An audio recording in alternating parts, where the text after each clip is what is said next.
dia, é uma alegria estar com você com o nosso programa Semeando, todo sábado aqui na TVC, às 7 horas da manhã.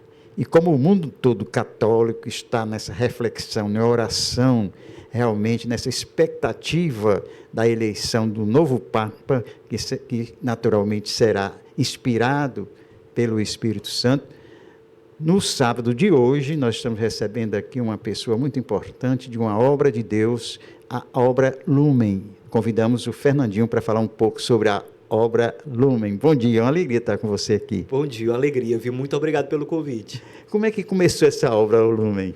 Assim, a gente está celebrando nosso jubileu também, comunhão com o jubileu de toda a igreja, né? Porque a gente está celebrando 25 anos do que a gente chama de nossa experiência originária fundante. Sim. No ano 2000, nós éramos 7 adolescentes, 14, 15 anos. Já de igreja? A gente tinha, para você ter ideia, a gente tinha feito crisma no ano anterior. Ou seja, a gente tinha, na prática, meses de caminhada. Sim. Né? E a gente, de caminhada, assim, já era de família católica, mas de caminhada mesmo assim, mais intensa, tinha meses. E a gente estava com duas coisas muito fortes assim no nosso coração. Primeiro, aquele trecho do Evangelho, Mateus 25, quando Jesus diz assim: todas as vezes que fizestes isso a um desses pequeninos, foi a mim que o fizestes. E outra coisa, o exemplo de São Francisco, que inclusive é nosso baluarte. Especialmente o exemplo de São Francisco naquela cena famosa do beijo no leproso. Sim. Quando ele tem que vencer a própria dificuldade dele, a repugnância que ele sentia em relação aos leprosos, a gente nem usa mais essa expressão, mas essa repugnância que ele tinha com essas pessoas, mas ele sabia que o Cristo estava ali. Como ele chamava o Cristo pobre, o Jesus pobre, estava ali. E ele podia, como diz o Papa Francisco, tocar a carne sofredora de Cristo. Então ele vai lá, vence as suas dificuldades em Deus e beija aquele leproso. Então eram coisas que estavam muito fortes em nós, naquele nosso início de caminhada. E aí a gente estava andando na rua, vimos um homem caído no chão, na prática agonizando, passando muito mal. Com aquilo que a gente estava no coração, não tinha como a gente não fazer nada. Então, nós fomos ao encontro dele. Algumas pessoas que passavam por perto, pessoas adultas, nos desencorajavam aquilo. Então, diziam, não vale a pena, é um vagabundo, perda de tempo. Mas a gente ficou ali, conversamos com ele, perguntamos qual era o nome dele. E ele disse, Emanuel, o que para nós foi muito significativo, porque significa Deus conosco. Então, era mais o sinal de que nós estávamos ali tendo uma experiência de Deus. Alguns de nós fomos comprar um lanche para ele, ele comeu, depois a gente levou ele para um espaço que a gente tinha ali perto na época, onde tinha um grupo de oração, e lá a gente conversou um pouco com ele, fizemos um momento muito forte de oração com ele, o Espírito Santo agiu assim muito fortemente naquele momento, e aí a gente pensou, a gente não pode deixar ele na rua, Jesus está aqui, Jesus está nele. A gente não pode abandonar Jesus. E aí vem uma coisa que é muito forte na nossa espiritualidade, no nosso carisma até hoje, que é a comunhão de carismas. A gente, para conseguir acolher o Emanuel, a gente precisava de ajuda. E a gente pensou, nós não temos uma casa, nós somos adolescentes, a gente não trabalhava, não tinha carteira de motorista, mas a Toca de Assis tem casa. Mas como é que a gente vai levar o Emanuel para lá? E vem um outro aspecto do nosso carisma. Sim. Que é, a partir da evangelização dos jovens, porque nós éramos jovens, e a gente costuma dizer, o Emanuel é que nos encontrou. Então, evangelização dos jovens que chega na família. Então, nós entramos em contato com a mãe de um de nós que estávamos ali. Sim. A mãe do Renan. Ela tinha carro, então ela foi de carro, o Emanuel entrou no carro dela, e ela, com alguns de nós, levou o Emanuel lá para a Toca de Assis. Passaram-se alguns dias, a gente quis visitar o Emanuel. Então fomos lá para a casa da Toca de Assis e os irmãos nos acolheram assim, com muita alegria. E dizendo que o Emanuel tinha ido para o hospital, tinha se tratado. Os médicos disseram que graças a Deus que ele tinha chegado no hospital, porque se ele passasse mais tempo na rua, com certeza ele não iria aguentar, ele iria morrer. Então você imagina adolescentes passando por essa experiência. Esse Emanuel era jovem? Não, ele era adulto, ele não era idoso, ele já era adulto. Meia idade, né? Mas ele já era, assim, anos mais velho do que a gente. Sim. E com certeza, a gente não perguntou qual era a idade dele, mas com certeza, quando o irmão, ele já está há anos na rua, que era o caso dele, sempre parece mais velho do que de fato é. Sim, né? sim. O que a gente pode dizer com certeza é que ele não chegava a ser idoso, mas ele já era adulto e já era mais velho do que a gente. Certo. E aí a Toca de Assis acolheu e vocês foram visitá-lo? Fomos visitar e ele já estava no hospital, né, quando a gente foi visitar, a gente recebeu essa notícia com muita alegria e veio no nosso coração um impulso de Deus mesmo de atualizar aquela experiência, de encontrar o Emanuel de novo. Sim. Então a gente fazia muito isso, a gente intensificou a nossa vida de oração, nossa espiritualidade. Sim. A gente se reunia para rezar junto. A gente muitas vezes ia para a missa junto. Outros dias na semana que não domingo. Começamos a rezar o texto. Muitas vezes a gente fazia isso. A gente rezava junto. Tinha um momento muito forte de vivência fraterna. E a gente ia ao encontro dos irmãos. Tinha dia que a gente ia para o La Torre Gemela visitar os idosos, principalmente conversar e acolher aqueles que tinham sido abandonados pela família, que estavam mais sem esperança. Ou então a gente ia para a Praça do Ferreira, levava violão, pegava o dinheirinho que a gente tinha, comprava lanche para os irmãos, aí eles comiam, a gente conversava com eles, rezava, por isso que a gente levava o violão. Outras vezes, aí depois a gente começou, por exemplo, a ter uma experiência com crianças da comunidade 31 de março, ali perto da Praia do Futuro. Sim. Um momento de evangelização com elas, crianças assim, muito carentes, famílias muitas vezes em situação de miséria em todos os sentidos, famílias desestruturadas, ou seja, de vários modos, a gente foi atualizando aquela experiência que a gente tinha tido com o Emanuel. E aí vieram vários projetos, várias missões novas, mas sempre com foco no Emanuel. E muito na linha daquilo que o Papa Francisco fala. O Papa Francisco foi muito importante para a descoberta assim, do nosso carisma, porque nesse começo aí, a gente não sabia nada de carisma, de vocação, a gente ia vivendo. E durante uns anos até, a gente chegou a amornar na caminhada.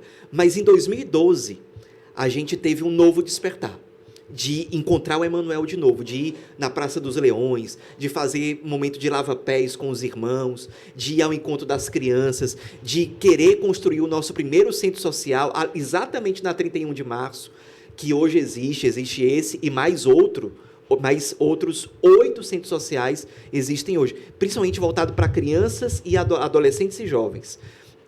Trabalho de evangelização, catequese, cursos profissionalizantes, atendimento médico, tudo isso começou com aquele primeiro centro social. E ali a gente quis entender o que é que Deus queria de nós, assim, com mais seriedade, já adultos, né? Sim. E o Papa Francisco foi muito importante. Logo no começo do pontificado dele, ele dizendo: não se trata só de assistencialismo, de obra caritativa, é Cristo, é tocar a carne sofredora de Cristo. E ele confirmava aquilo que a gente estava vivendo. É o vigário de Cristo confirmando o que nós estamos vivendo e nos incentivando e nos orientando. Porque a gente já entendia que não era só um serviço aos pobres enquanto ação, mas era uma fonte de espiritualidade. Eu encontro Cristo ali verdadeiramente, não é como se fosse, porque Jesus em Mateus 25 é muito claro, foi a mim que o fizestes, ou foi a mim que deixaste de fazer, a mim. Então isso era muito claro para nós, e era fonte de espiritualidade, tanto que muitos de nós, e até hoje, a gente sempre escuta testemunhos assim, de pessoas que tiveram a experiência de encontro com Emanuel, Jesus abandonado, crucificado, encarnado nos pobres, nos mais sofredores, e começaram a passar por um processo de conversão, de cultivar uma espiritualidade mais profunda, de reconciliação na família, porque o encontro com Emanuel gera esse fruto. Eu passo a querer sair de mim, em vez de ficar preso na indiferença, no egoísmo, coisas que passam, uma vida vazia, eu começo a querer sair de mim, como a gente diz. A nossa via de santificação está no consumir-se, no ser resposta. Então, vem esse impulso. Ou seja, esse movimento de encontro com Emanuel é aquilo que diz no livro de Isaías: por suas chagas fostes curados.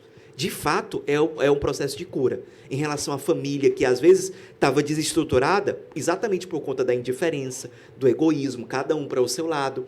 E a experiência com Emanuel vai gerando essa conversão, que repercute na vida daquele jovem que é evangelizado, na vida daquele casal, na vida daquela família, na vida daquela pessoa que tem a sua profissão, na vida daquela pessoa que é tocada e se sente chamada a ser missionário, deixar tudo, às vezes assumir o celibato. Nós temos pessoas nessa situação na comunidade. Ou seja, é a graça de Deus acontecendo. É realmente assim, muitos carismas, né? É um carisma multiplicando, não é? E naturalmente, nessa tua caminhada dentro da obra Lumen, muitos Emanuéis que estavam na rua foram recuperados, mas deve ter algum Emanuel que mais tocou você.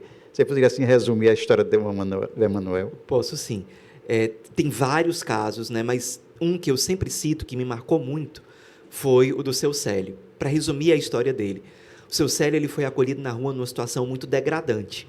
Ele tinha usado tudo que era tipo de droga, era muito viciado em álcool, já tinha feito muita coisa errada na vida, por isso que, naquela época, nem a família dele queria mais recebê-lo. Ele já tinha esposa e filhos. E ele mesmo dizia que ele foi acolhido por um abraço. Uma pessoa do Lumen foi visitá-lo na rua e o abraçou, e ele disse que se sentiu amado, que é muito importante na nossa evangelização, o irmão saber que é amado. E aí ele foi acolhido, fez todo um processo nas nossas casas de acolhimento, um processo de conversão, de espiritualidade. O semblante dele mudou drasticamente ao longo do tempo. E quando ele já estava no final do processo, que é quando a gente chama casa de ressocialização, que no caso dele ele estava na casa Dom Bosco, que fica no centro espiritual, no condomínio espiritual Uirapuru, no céu, ele começou a sentir muita dor no corpo. E foi diagnosticado que ele tinha câncer. Passava um tempo no hospital, fazendo tratamento, voltava, e isso durou um bom tempo.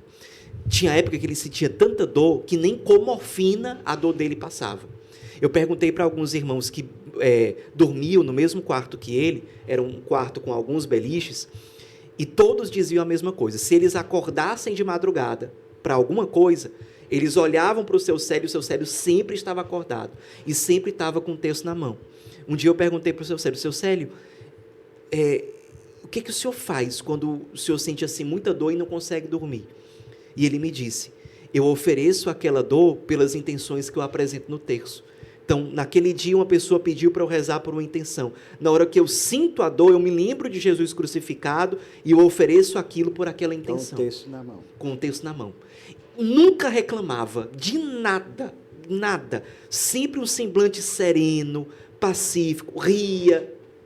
Teve uma vez que a gente filmou num grupo de oração, que acontecia na casa onde ele morava, o grupo acontecendo na sala, enquanto isso ele já estava acamado, ele não saía mais da cama, uma cama daquelas hospitalares, a cama dele era virada para a parede, de costas para a porta do quarto.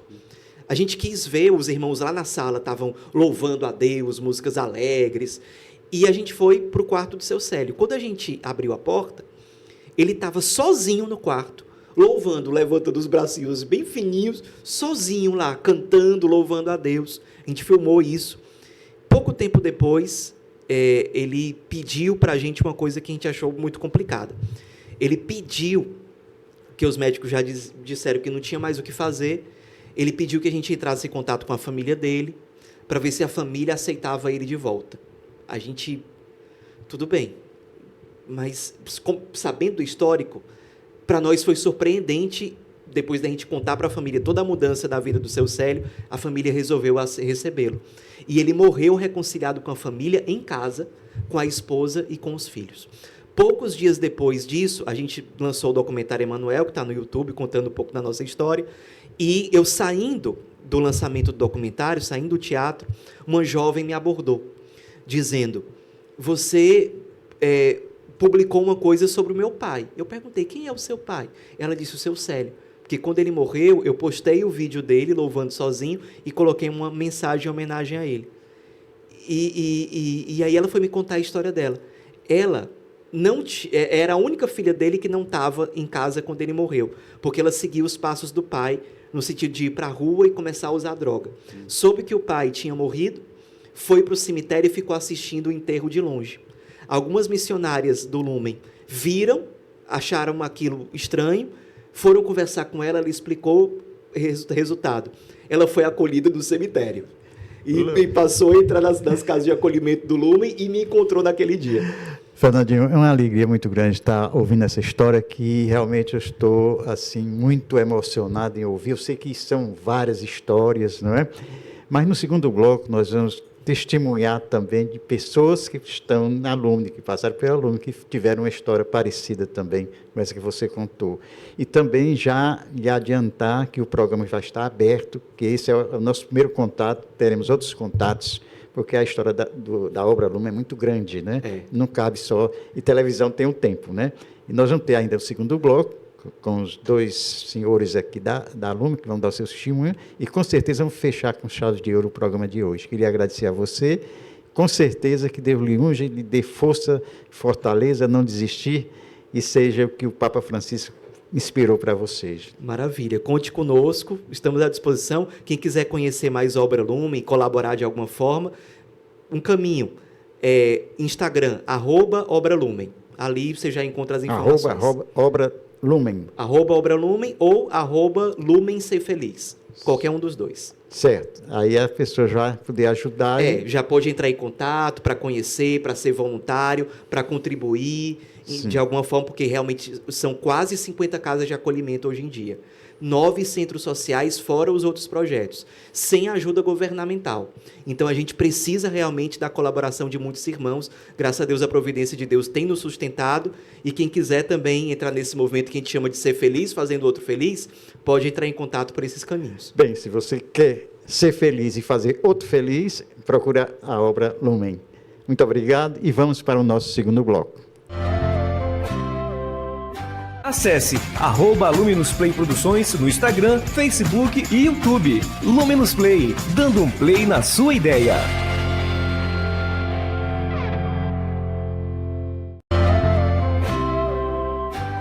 Estamos com o nosso segundo bloco e agora recebendo duas personagens maravilhosas que vêm dar o seu testemunho como Obra Lumen. E vou iniciar aqui pelo Kleber. Kleber, como foi sua história e seu conhecimento com a Obra Lumen? Bom dia, né? É um grande privilégio estar aqui hoje. Eu costumo sempre dizer, para estar aqui hoje é um milagre de Deus, porque eu vim de uma história muito difícil, complicada, de uma família desestruturada, vim de uma família com 12 irmãos, e não tive o privilégio, a graça de conhecer o meu pai.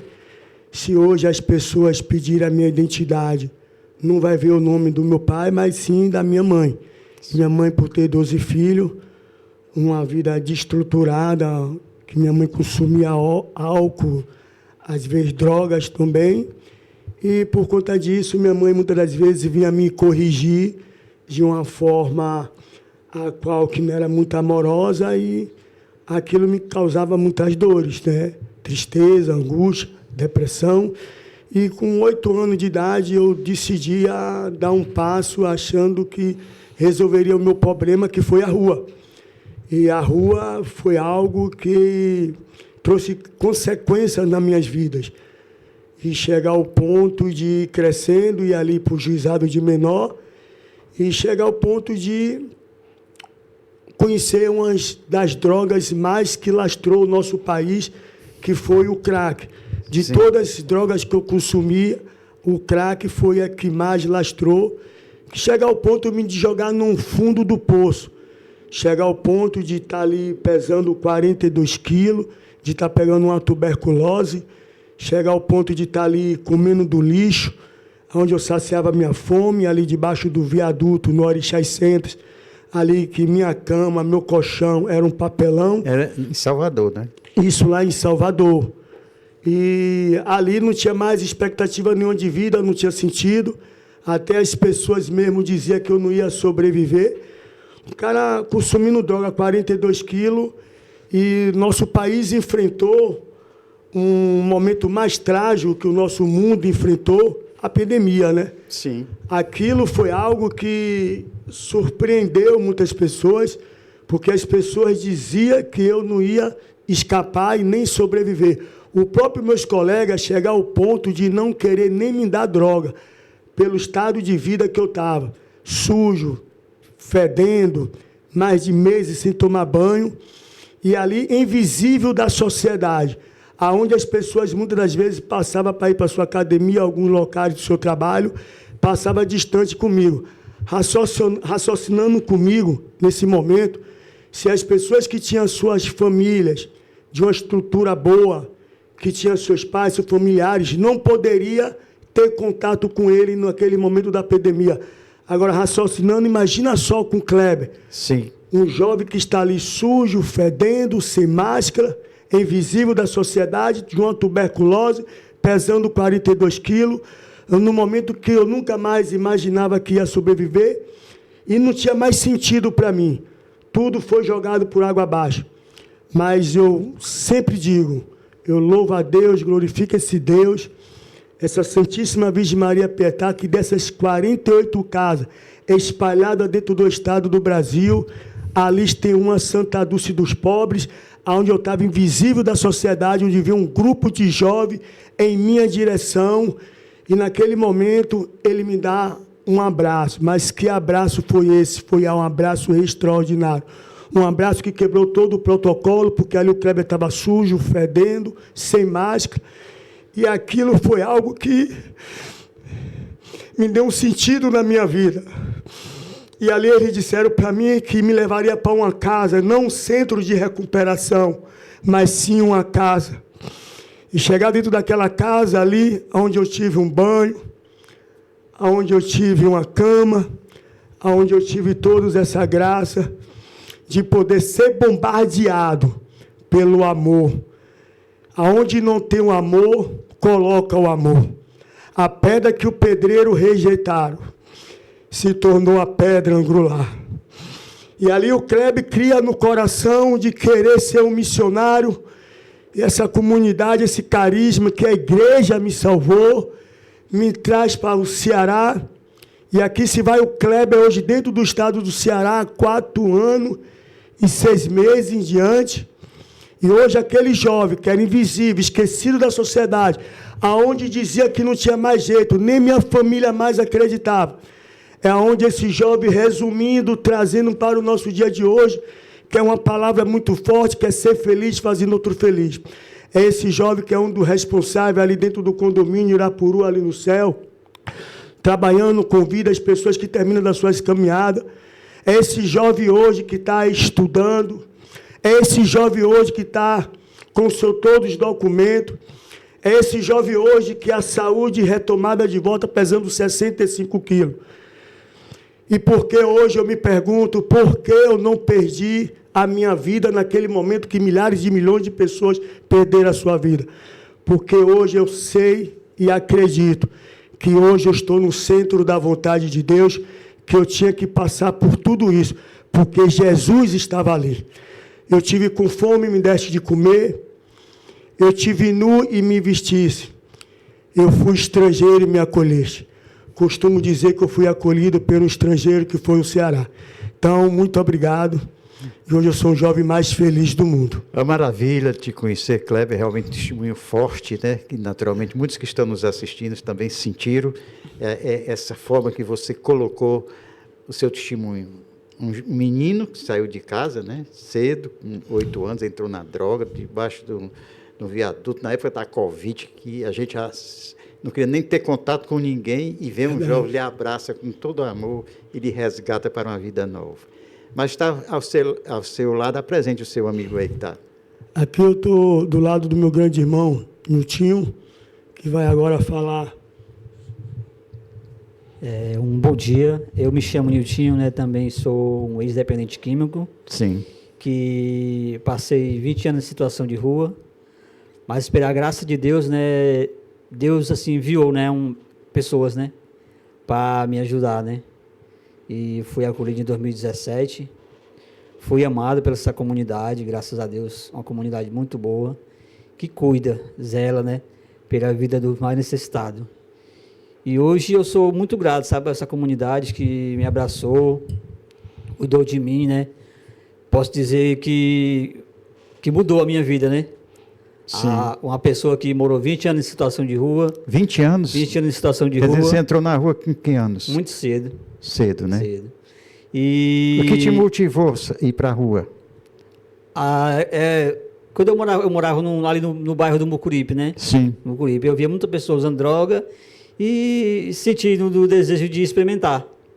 Experimentar, né? Aí experimentou. Experimentei, ficou. comecei primeiro com a bebida, né? Desde cedo, bebendo muito cedo.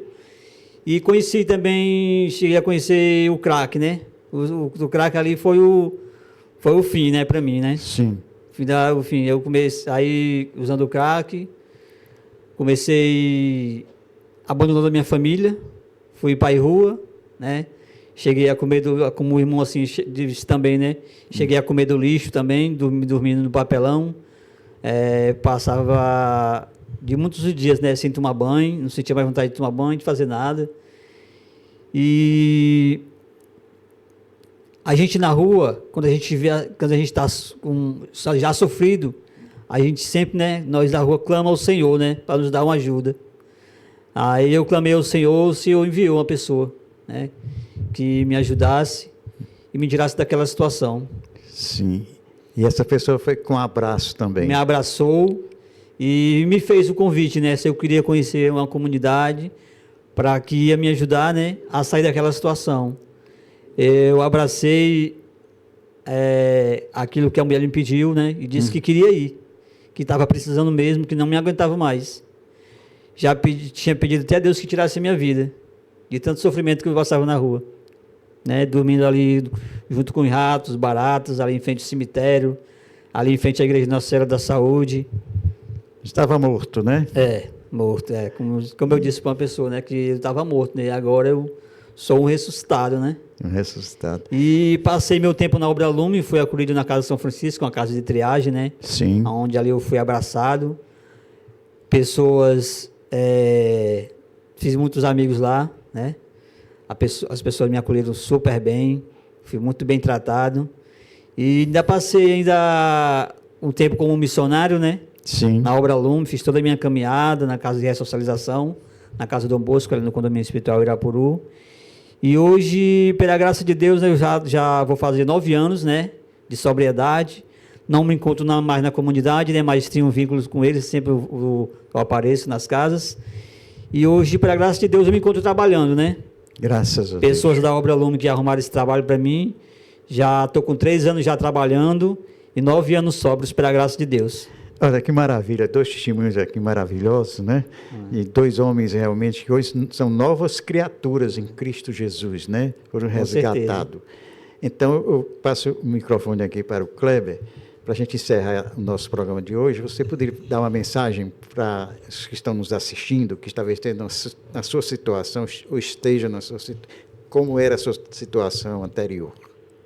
Eu quero deixar para essas pessoas hoje que também se encontram nessa situação de ruas, porque ainda tem muito Kleber lá. Tem muita Maria, tem muito Martas, muito Paulo. Sim. A gente hoje se vê nas periferias, nas favelas, debaixo dos viadutos. Então eu costumo dizer que com Deus tem jeito. É só abrir o coração que Deus fará grandes coisas nas nossas vidas. Deixar ser amado e deixar ser formado. E não podemos parar, não podemos retroceder, mas sim avançar. Esse é o objetivo do nosso Senhor Jesus Cristo, com esse carisma conosco.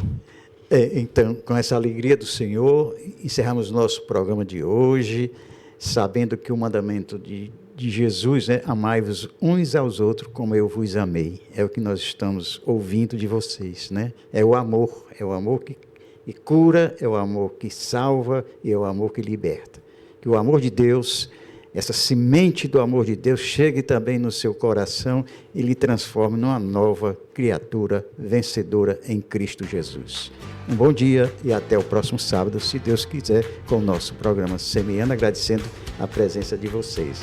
Que Deus abençoe a vida de vocês. Muito obrigado.